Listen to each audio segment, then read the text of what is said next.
आज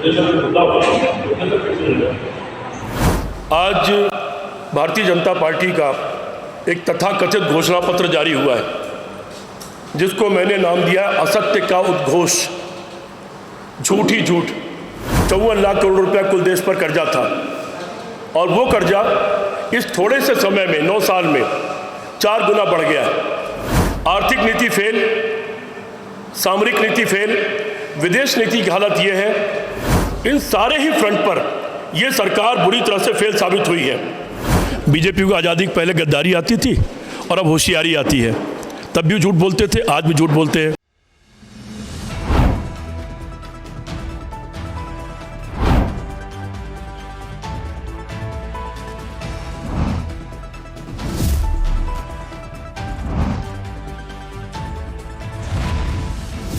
एनटीवी निष्पक्ष, सत्यता की कसौटी। बाबा साहब की जयंती है, उस पर कार्यक्रम हो चुके हैं। यहाँ पर मैं बाबा साहब की यादों को आज सलाम करता हूँ। मीडिया डिपार्टमेंट की तरफ से ये संभवतः पहली प्रेस कॉन्फ्रेंस हो रही है। अब तक हम लोग केवल प्रेस ऑर्गेनाइज करते थे और कोई दूसरा नेता प्रेस कॉन्फ्रेंस को एड्रेस करता था।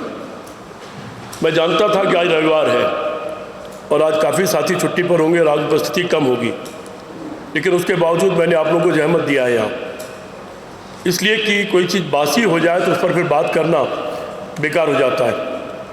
आज भारतीय जनता पार्टी का एक तथाकथित घोषणा पत्र जारी हुआ है, जिसको मैंने नाम दिया असत्य का उद्घोष। झूठ ही झूठ। भारतीय जनता पार्टी ने तमाम झूठ का पुलंदा गढ़ा है, और वो झूठ का पुलंदा सिर्फ 13 दिन में गढ़ा है। आप लोगों को याद होगा, राजनाथ सिंह जी को उनके मैनिफेस्टो कमेटी का चेयरमैन बनाया गया 30 मार्च को, और 13 दिन में उन्होंने सरकारी नौकरी करने वाले लोगों के द्वारा बनाए गए तमाम मुद्दों को अपने घोषणा पत्र के रूप में जारी कर दिया है। मेरा सवाल यह है कि जिसकी सरकार हो उसको घोषणा पत्र तब जारी करना चाहिए जब पहले वो अपना पुराना उसने क्या किया उसके बारे में कुछ वाइट पेपर जारी करे, सफ़ेद पत्र। जो भी सरकार चला ले 5 साल या 10 साल, उसको पहले अपना वाइट पेपर पेश करना चाहिए। जैसे आप देखते होंगे, जब बजट पेश होने वाला होता है तो बजट पेश होने के कई दिन पहले उसकी एक रिपोर्ट पेश होती है, आर्थिक रिपोर्ट, इकोनॉमिक सर्वे, और उसके आधार पर फिर बाद में बजट पेश होता है। सरकार का भी वही काम है, जो सत्ता में है उसका वही काम है कि वो पहले अपना पुराना रिपोर्ट कार्ड पेश करे कि 10 साल में उसने क्या क्या किया। 2013 में उसने क्या कहा, 14 में क्या कहा, 2018-19 में क्या कहा, 2022-23 में क्या कहा, और उसमें से क्या क्या कर दिया। और फिर वो अगले 5 साल के बारे में बताए कि अगले 5 साल वो क्या करेगा। किसी भी सरकार को मापने के कुछ मापदंड होते हैं। मापदंड पहला ये होता है, उस सरकार ने देश को आर्थिक रूप से, राजनीतिक रूप से, सामरिक रूप से कितना मजबूत किया, सामाजिक रूप से कितना मजबूत किया। इन सारे ही मापदंडों पर भारतीय जनता पार्टी पूरी तरह से फिसड्डी साबित हुई है। आर्थिक रूप से आप सब लोग जानते हैं, मुझे बताना कोई नई बात नहीं है, कि जितने भी प्रधानमंत्री हुए मोदी जी के पहले तक, उनके सबके देश में लिए गए कर्जे 54 लाख करोड़ रुपया कुल देश पर कर्जा था, और वो कर्जा इस थोड़े से समय में 9 साल में 4 गुना बढ़ गया है। विश्व बैंक ने एक चेतावनी दी थी कि कर्जा अगर ऐसे ही बढ़ता गया तो लंका की तरह से यह देश दिवालिया हो जाएगा। जीडीपी का 85% हम कर्जा ले चुके हैं, और अभी सरकार ने घोषित किया है कि वो 14 लाख करोड़ रुपया कर्जा और लेने जा रही है। ये कर्जा वो किस लिए ले रही है, कहाँ जा रहा है, इसकी कोई रिपोर्ट हमारे पास नहीं है। आप लोगों के पास हो तो उसकी आप समीक्षा कर लीजिएगा। आर्थिक रूप से देश बदहाल हुआ है। दूसरा मापदंड होता है सामरिक रूप से। सामरिक रूप से आपके देश को कितना मजबूती मिली, आपके देश की सीमाएं कितनी सुरक्षित हुई। जनरल नरवणे, आर्मी के चीफ ऑफ द स्टाफ, उन्होंने एक किताब लिखी है जिसको इस सरकार ने रोक लगा दी है कि इस चुनाव के बाद ही जारी हो पाएगी, उसके पहले जारी नहीं होगी, जनरल नरवणे ने उस किताब में लिखा है कि अग्निवीर योजना जब बनाई गई तो उन्होंने इसका विरोध किया। वो हतप्रभ थे और नेवी और एयरफोर्स से तो पूछा ही नहीं गया। ये 4 साल वाली योजना, अग्निवीर योजना में आपने देखा कि 4 साल बाद नौजवान बेरोजगार हो जाएगा, उसको लेकर के नौजवानों में निराशा है। दूसरी तरफ तापिर गांव, अरुणाचल प्रदेश के सांसद भारतीय जनता पार्टी के, उन्होंने लोकसभा में खड़े होकर के कहा था कि आप यहाँ हिंदू मुसलमान में लगे हैं और चीन अरुणाचल प्रदेश में 16 किलोमीटर अंदर घुस गया है और सड़क बना रहा है।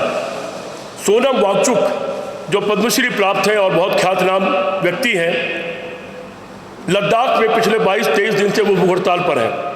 उनके साथ 50,000 लोग वहाँ प्रदर्शन कर रहे हैं।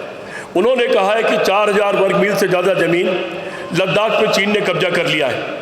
प्रधानमंत्री ने कहा था कि चीन को लाल आंख दिखाएंगे, उन्होंने ऐसी लाल आंख दिखाया कि हज़ारों वर्ग मील ज़मीन हमारी कब्जा हो गई। तो सुरक्षा के क्षेत्र में भी ये सरकार फेल हुई है। सिर्फ फेल नहीं हुई, जब मोदी जी ने संसद में ये कहा कि न कोई घुसा है न कोई आया है, तो उन्होंने देश विरोधी कार्य किया। मैं देशद्रोही शब्द का इस्तेमाल नहीं कर रहा हूँ, लेकिन देश विरोधी कार्य किया, क्योंकि अब जब भी कहीं अंतर्राष्ट्रीय फोरम पर यह सवाल उठाया जाता है कि चीन हमारे यहाँ एग्रेशन कर रहा है, तो चीन सीधे कह देता है कि भारत के प्रधानमंत्री ने कहा कि हम कहीं नहीं घुसे हैं, और उसको क्लीन चिट मिल जाती है। आर्थिक नीति फेल, सामरिक नीति फेल, विदेश नीति की हालत यह है। हमारे अगल बगल के देश, बांग्लादेश को तो हमने पैदा किया था 1971 में, हमारी सरकार यहाँ पे इंदिरा गांधी ने पैदा किया था। ए भैया, इंदिरा गांधी ने पैदा किया था बांग्लादेश को। ए भैया, इधर एक ही प्रेस हो जाने दीजिए। बांग्लादेश को इंदिरा गांधी ने पैदा किया था, एक देश के 2 टुकड़े कर दिए थे। वो बांग्लादेश कोई अलग रास्ता ले रहा है। छोटा सा मालदीव, वहाँ जब भी समस्या आई हमारी फौज जाकर के उस समस्या को सुलझाती रही। उसने चेतावनी दे दिया कि अपनी फौज बाहर निकाल लीजिए। नेपाल ने कह दिया कि भारत और पाकिस्तान के बीच में अगर मध्यस्थता की जरूरत हो तो हम करने को तैयार हैं। भूटान चीन की गोद में जाकर बैठ रहा है। सारे पड़ोसी देश हमसे अलग हो चुके हैं। 2 फोरम थे, एक अमेरिका का फोरम, एक रूस का फोरम। हमारे नेता जवाहरलाल नेहरू ने एक तीसरा फोरम तैयार किया नॉन अलाइंड मूवमेंट के रूप में, गुटनिरपेक्ष आंदोलन के रूप में, और एक तीसरी शक्ति बनकर के पूरी दुनिया को बैलेंस किया। और जब जब कभी मुसीबत का वक्त आया, रूस ने हमारा साथ दिया। आज स्थिति यह है कि रूस पाकिस्तान की तरफ जाता हुआ दिखलाई पड़ रहा है। तो विदेश नीति के मामले में हम फेल हो गए। इसके बाद अगला सरकार को मापने का मापदंड होता है रोजगार। उस सरकार ने अपने कार्यकाल में कितना रोजगार दिया, कितने नए रोजगार क्रिएट किए, ये आप सबको पता है। 30 लाख रोजगार खाली पड़े हैं। और हमारी पार्टी ने अपने घोषणा पत्र, न्याय पत्र में कहा है कि सरकार आने के 1 साल के अंदर वो 30 लाख रोजगार हम भर देंगे। इस सरकार ने तमाम नौजवानों को बेरोजगार बना दिया। तमाम आंकड़े जो आए हैं, जो इंडिपेंडेंट एजेंसीज हैं, वो बताती है कि 45 साल का सबसे बेरोजगारी का दौर है। और जितने लोग बेरोजगार हैं उसमें 83% लोग वो हैं जो पढ़े लिखे लोग हैं। बेरोजगारी की ये दर है। हर दिन 2 किसान और 2 नौजवान इस देश में आत्महत्या करता है। इससे बड़ी शर्म की स्थिति हो नहीं सकती। 700 किसान दिल्ली के बॉर्डर पर मर गए अपनी मांगों को लेकर के, जब किसान आंदोलन चल रहा था, और अंत में उन कानूनों को वापस लेना पड़ा। तो तीसरा मापदंड यह है कि अब किसी क्षेत्र जो देश की रीढ़ होता है, भारत वैसे भी किसानों की देश है, यहाँ की 70% आबादी गांव में रहती है, तो कृषि क्षेत्र में, सिंचाई के क्षेत्र में आपने क्या काम किया? इस पार्टी ने वादा किया था कि हम 100% सिंचाई की उपलब्ध कराएंगे, लेकिन 10 साल के बाद जो आंकड़ा कहता है केवल 52% सिंचाई उपलब्ध ये पार्टी करा पाई है, ये सरकार भारतीय जनता पार्टी की। अगला मापदंड होता है कि न्याय, लोगों को न्याय मिल रहा है कि नहीं। ऊंच नीच की खाई, बड़े और छोटे के बीच में अमीरी गरीबी का फर्क कम हो रहा है कि नहीं। वो ऐसे कम हुआ है कि केवल 16 लोग देश की 84% धन के मालिक हैं और बाकी सारे लोग उतने बचे हुए संपत्ति के मालिक हैं। तो ये परिस्थिति उसके बारे में है। इन सारे ही फ्रंट पर यह सरकार बुरी तरह से फेल साबित हुई है। स्वास्थ्य के मामले में इन्होंने कहा था कि जो डॉक्टरों की संख्या है पूरे देश में उसको हम दोगुना कर देंगे, जबकि उसमें केवल 10% इजाफा कुल कर पाए हैं ये पूरे इतने समय में। इन्होंने 40 करोड़ स्कूलों को स्मार्ट स्कूल बनाने का वादा किया था, लेकिन आज पूरे देश में केवल 37,000 ऐसे स्कूल हैं जिसमें कंप्यूटर है। इन्होंने 200 केंद्रीय विद्यालय बनाने का वादा किया था, केवल 56 बना पाए हैं, जबकि कांग्रेस की जब सरकार थी उसने 2000 केंद्रीय विद्यालय बनाए थे। कृषि की आय इन्होंने दोगुनी करने का वादा किया था 2022 तक, जबकि आंकड़े कहते हैं कि कृषि की आय घटी है। कांग्रेस की सरकारों में जो लाभार्थी योजनाएं थी उसमें जो लाभार्थी थे वो 62 करोड़ थे। वो लाभार्थी जो केंद्रीय योजनाओं के लाभार्थी होते हैं वो घट करके केवल 4 करोड़ रह गए हैं। इन्होंने ये कहा था किसानों को 0% पर ब्याज पर हम लोन देंगे, जबकि असल स्थिति है कि किसानों का जो किसान क्रेडिट कार्ड होता है उस पर भी 7% ब्याज लगता है। इन्होंने 40 करोड़ लोगों को स्किल ट्रेनिंग देने की बात कहा था, लेकिन इन 10 सालों में केवल 1.4 करोड़ लोगों को ये स्किल ट्रेनिंग दे पाए हैं। हमने अपने न्याय पत्र पर जो काम किया वो 2023 से शुरू किया, जब राहुल गांधी जी ने 2 यात्राएं की, पहले कन्याकुमारी से कश्मीर तक और फिर मणिपुर से बम्बई तक। उन यात्राओं में जो करोड़ों लोगों से मिले, उनसे जो सलाह मिली, उन सलाहों को इकट्ठा किया गया और फिर पी चिदम्बरम के नेतृत्व में हमारा घोषणा पत्र बनाने के लिए कमेटी बनी।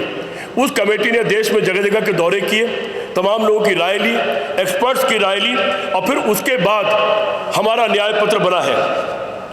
इनका न्याय पत्र 30 मार्च को राजनाथ सिंह को घोषित किया और 13 दिन में बन गया है।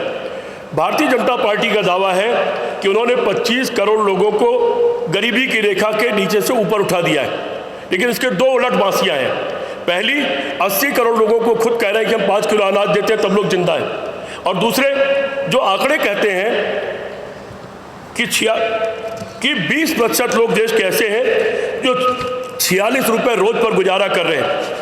एक इन्होंने दावा किया है कि इनकी सरकार में आतंकवाद समाप्त हो गया है। आंकड़ा ये कहता है कि 2014 में इनकी सरकार आने से लेके 2024 तक केवल कश्मीर में 3,950 लोग मुठभेड़ में मारे गए हैं। वो चाहे सेना के लोग हों, वो चाहे पुलिस के लोग हों या वो सिविलियंस हों, 3,950 लोग केवल कश्मीर में इनके 10 साल में मारे गए, ये इनका आंकड़ा है। तो इस तरह से इनका जो पूरा घोषणा पत्र है, मोदी जी अपने झूठ के लिए प्रसिद्ध हो चुके हैं। अब लोग उनको झूठे के नाम से ही जानते हैं। मैंने तो उनके लिए एक शब्द फेंकू इस्तेमाल किया था 2013 में, जिसको फिर दिग्विजय सिंह जी ने ट्वीट किया, उसके बाद बड़ा फेमस हो गया था वो। अब मोदी जी की स्थिति यह हो गई है उनकी कि अभी वो एक भाषण दे रहे थे जिसमें उन्होंने कहा कि मैं हेलीकॉप्टर से बाई रोड आ रहा था तो ऐसा लग रहा था कि बिल्कुल रैली चल रही है। दूसरे में उन्होंने कहा कि सहारनपुर की लड़कियों का रोजगार, फिर उन्होंने ठीक किया कि नहीं सहारनपुर की लकड़ी का रोजगार। मुझे लगता है कि अमेरिका में एक नियम है, कि राष्ट्रपति का जो चुनाव लड़ता है उसको स्वास्थ्य की दृष्टि से डॉक्टरों को घोषित करना पड़ता है कि वो स्वास्थ्य की दृष्टि से बिल्कुल ठीक है। हमारे देश में भी ऐसा कोई नियम बनना चाहिए। तो मित्रों, आज का ये प्रेस कॉन्फ्रेंस मैंने सिर्फ इसलिए बुलाया था कि ये बीजेपी का घोषणा पत्र पूरी तरह झूठ का पुलंदा है। पिछली बार इन्होंने कुछ बातें कही थी, 100 दिन में काला धन लाने की बात कही थी। काला धन विदेश में बढ़ गया है। 100 दिन में इन्होंने विशेष अदालतें गठित करने की बात की थी और ये कहा था 1 साल में सारे भ्रष्टाचारियों को हम जेल भेज देंगे। भ्रष्टाचारियों को इन्होंने अपनी पार्टी ज्वाइन करा लिया और उनको पार्टी ज्वाइन कराने के बाद शुद्ध कर दिया है। 2 दिन पहले बयान दिया था कि 70,000 करोड़ का घोटाला किया अजीत पवार ने और ठीक 2 दिन बाद उसको उप मुख्यमंत्री बना दिया। इसकी पूरी फहरिस्त उसको दोहराने की कोई ज़रूरत नहीं है।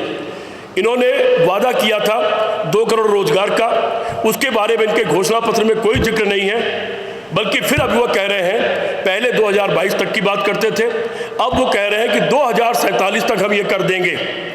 सारी बातें जितनी उन्होंने 2022 तक के लिए कही थी वो 2047 तक के लिए कह रहे हैं। पहले उन्होंने कहा था कि 2022 तक सारे लोग पक्के घरों में रहने लगेंगे। उसका आपको खुद पता है कि जिस औरत का फोटो छाप करके इन्होंने अपने घर की योजना का घोषणा की थी कि सारे घर पक्के मिल गए, उस औरत ने बयान दिया कि मेरा घर तो कच्चा है, मैं तो झोपड़ी में रहती हूँ। दूसरी घोषणा इन्होंने की थी, पूरे गांव, सारे देश के सारे गांव इलेक्ट्रीफाइड हो गए।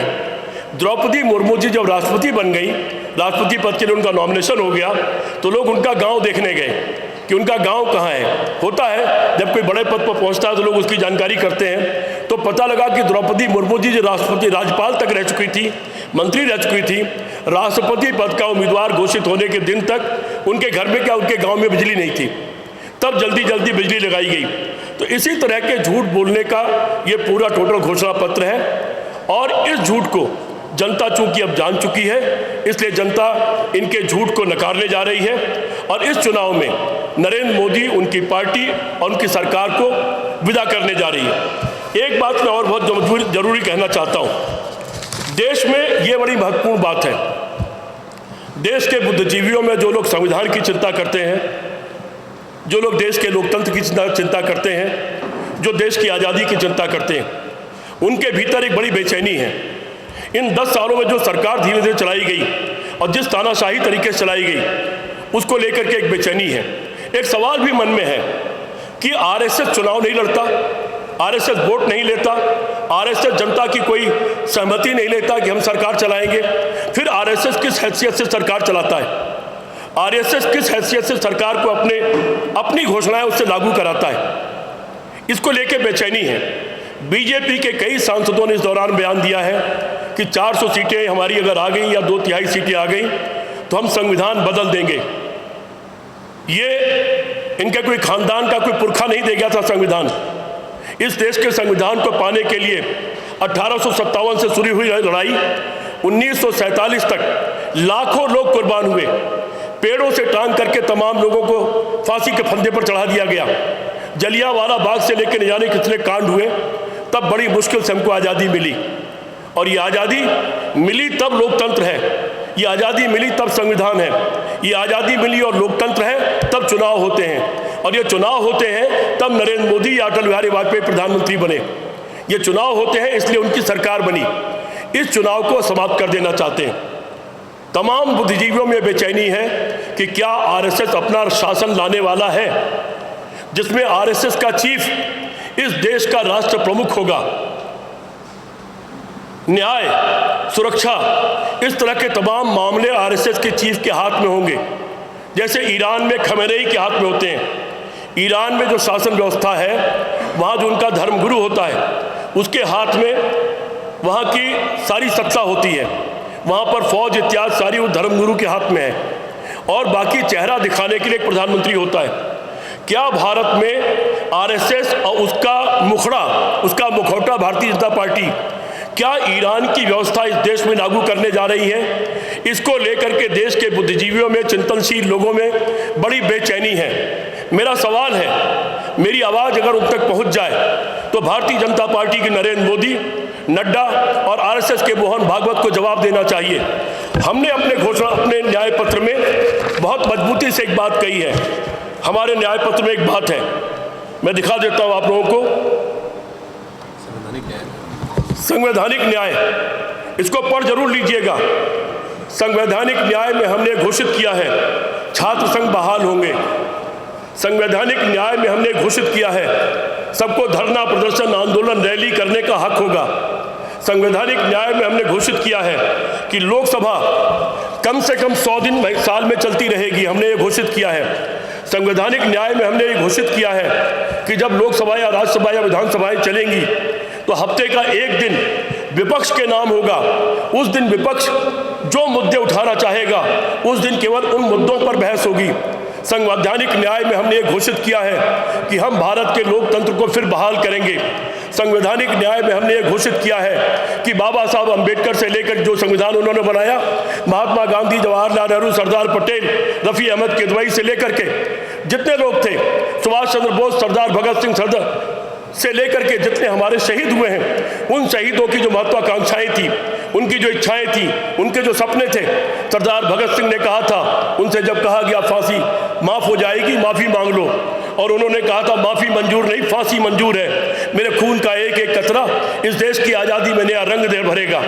उन्होंने इसलिए नहीं किया था कि एक दिन आज़ादी की लड़ाई से गद्दारी करने वाले लोग, जिन्होंने आज़ादी की लड़ाई लड़ने वालों की मुखबिरी की थी, जिन्होंने उनके खिलाफ गवाहियां दी थी और उन गवाहियों के कारण दीक्षित बंधु को सजा हुई थी, वो गद्दारी करने वाले लोग इस देश पर हिटलर की तरह से इसी लोकतंत्र का सहारा लेकर, वोट का सहारा लेकर के हिटलर की तरह कब्जा करेंगे और हिटलर की तरह तानाशाह बन जाएंगे। ये कल्पना न सुभाष चंद्र बोस ने की थी, जिनसे पूछा गया था कि अगर देश आज़ाद हो जाएगा तो देश का नेतृत्व कौन करेगा, तो उन्होंने कहा था राष्ट्रपिता करेंगे। उनसे कहा कि आप क्या करोगे, बोले मैं राष्ट्रपिता का सिपाही रहूंगा। सरदार भगत सिंह से कहा गया आप भविष्य क्या देखते हैं, उन्होंने कहा था मैं तो जा रहा हूं लेकिन हिंदुस्तान के नौजवानों को जवाहरलाल नेहरू का साथ देना चाहिए। ये सरदार भगत सिंह के शब्द हैं। तो मित्रों, इस देश की आज़ादी संकट में है, इस देश के शहीदों का लहू संकट में है। हम जिस उत्तर प्रदेश की जमीन पर लखनऊ में बैठे हैं, यहाँ पर विधानसभा के आसपास और इलाहाबाद के वो सारी सड़कें इस देश के नौजवानों के खूनों से रंगी हुई हैं। उन सड़कों के भीतर इस देश के नौजवानों का, आशा कार्यकर्तियों का, 69,000 भर्ती वाले तमाम जो शिक्षक और शिक्षिकाएं हैं, उनके सरों से जो खून बहा है लाठीचार्ज के द्वारा, भारतीय जनता पार्टी के द्वारा, उससे ये सड़कें रंगी हुई हैं। वो लहू पिया है इन सड़कों ने, उसका जवाब चाहिए भारतीय जनता पार्टी से। और इस बात का जवाब बहुत मजबूती से देश चाहता है कि आपके जो एमपी लोग कह रहे हैं, जब प्रज्ञा सिंह ने कहा था तो आपने कहा मैं इसको माफ नहीं कर पाऊंगा, एमपी बना दिया। तो अब ये जो आपके एमपी लोग कह रहे हैं हम संविधान बदल देंगे, इस पर भारतीय जनता पार्टी का क्या जवाब है? भारतीय जनता पार्टी के पूरे घोषणा पत्र में ये कहीं नहीं कहा गया है कि गरीब को न्याय मिलेगा, ये कहीं नहीं कहा गया है सामाजिक न्याय दिया जाएगा, ये कहीं नहीं कहा गया है कि जाति जनगणना होगी, ये कहीं नहीं कहा गया है कि सुरक्षा कैसे मजबूत की जाएगी, ये कहीं भी नहीं कहा गया है कि देश की विदेश नीति कैसे मजबूत की जाएगी, ये कहीं नहीं कहा गया है कि कानून व्यवस्था कैसे मजबूत की जाएगी, ये कहीं नहीं कहा गया है संविधान कैसे मजबूत किया जाएगा और लोकतंत्र कायम रहेगा या नहीं रहेगा। इस पर भारतीय जनता पार्टी का घोषणा पत्र पूरी तरह से मौन है। ये मौन सवाल उठाता है। मैं चुनौती देता हूं भारतीय जनता पार्टी के नेताओं को, आइए हम बहस करते हैं। अमेरिका में नियम है, मैं वहां रहा हूं चुनाव में, राष्ट्रपति के चुनाव में वहां रहा हूं मैं, वहां नियम है आमने सामने बहस करने का। इसमें 3 बहस होती है, एक जनता के बीच में, एक बुद्धिजीवियों के बीच में और एक संपादकों के बीच में, जिसमें बड़े संपादक सवाल पूछते हैं तमाम नीतियों के बारे में और उसका जवाब देना पड़ता है राष्ट्रपति पद के उम्मीदवार को। मैं चुनौती देता हूं भारतीय जनता पार्टी के सबसे बड़े नेता को, जो भी हो, आइए हम मीडिया को बुलाते हैं, वो सवाल पूछेगा, आप भी जवाब दीजिए और हम भी कांग्रेस तरफ से जवाब देते हैं कि हमारी नीति किस मुद्दे पर क्या होगी, हमने क्या किया है 50-55 साल के शासन में, आप बताओ कि आपने क्या किया है 10 साल के शासन में। हम बताएंगे कि आने वाला भविष्य क्या है, हम बताएंगे कि आने वाले समय में देश का और जनता का सपना क्या है, आप बताओ कि आने वाले समय का सपना क्या है, उस सपने के लिए आपने क्या काम किया है। हम बताएंगे कि हमारा संकल्प क्या है, आप भी बताओ कि आपका संकल्प क्या है। मित्रों, आप आए, बहुत बहुत धन्यवाद। यदि कोई सवाल हो, आज भारतीय जनता पार्टी की प्रेस कॉन्फ्रेंस हुई करीब 2 घंटे की, लंबा चौड़ा उनका घोषणा पत्र जारी हुआ और घोषणा पत्र जारी करके उठ करके चले गए, कोई सवाल नहीं लिया। क्यों? फिर आप सवाल पूछ लेते, जो सवाल मैं उठा रहा हूँ और सवाल पूछते, वो उठ करके चले गए। कायर लोग हैं, जवाब नहीं देते, बौद्धिकता उनकी कायराना है। बौद्धिक कायर का मतलब बौद्धिक कायराना कायराना प्रकृति की बात कर रहा हूँ। उठ करके चले गए, लेकिन कांग्रेस पार्टी उठ के नहीं जाती। मनमोहन सिंह ने अपने पूरे कार्यकाल में तमाम देश विदेश में प्रेस कॉन्फ्रेंस की है। मैं भी आपका स्वागत करता हूं, कोई सवाल हो उस सवाल का स्वागत है। बहुत बहुत धन्यवाद। हमारे साथ चेयरमैन सीपी राय जी हैं। सर, आपने बात कही और घोषणा पत्र में भी देखा हमने कि बीजेपी की तरफ से बेरोजगारी ख़त्म करने या महंगाई ख़त्म करने की बात नहीं कही है, क्या रीज़न हो सकता है सर? बीजेपी को कुछ आता नहीं है। बीजेपी को आज़ादी के पहले गद्दारी आती थी और अब होशियारी आती है। तब भी झूठ बोलते थे, आज भी झूठ बोलते हैं। जब नेताजी सुभाष चंद्र बोस कह रहे थे कि मेरी सेना में भर्ती हो, तो इनका गोलवलकर कह रहा था कि नहीं, अंग्रेजों का साथ दो। तो बीजेपी की वो नीयत है, देश के खिलाफ, जनता के खिलाफ, भारतीय समाज के खिलाफ काम करना उनकी नीयत है। सर, एक और सवाल, संकल्प पत्र की अपेक्षा न्याय पत्र कितना मजबूत है और अगर कांग्रेस की सरकार बनती है तो जमीनी स्तर पर कितना खरा उतर? न्याय पत्र एक पलड़े पर रख दीजिए, वो बहुत भारी है, और दूसरे पलड़े पर इनका संकल्प पत्र और बीजेपी के 20 नेताओं को बैठा दीजिए, वो भी हल्के पड़ जाएंगे।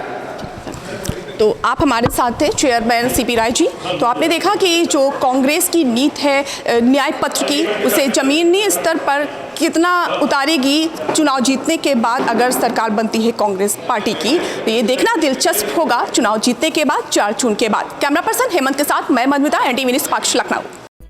देश विदेश की ताज़ा खबर पाने के लिए हमारे चैनल NTV निष्पक्ष को सब्सक्राइब करें व बेल आइकन दबाना ना भूलें।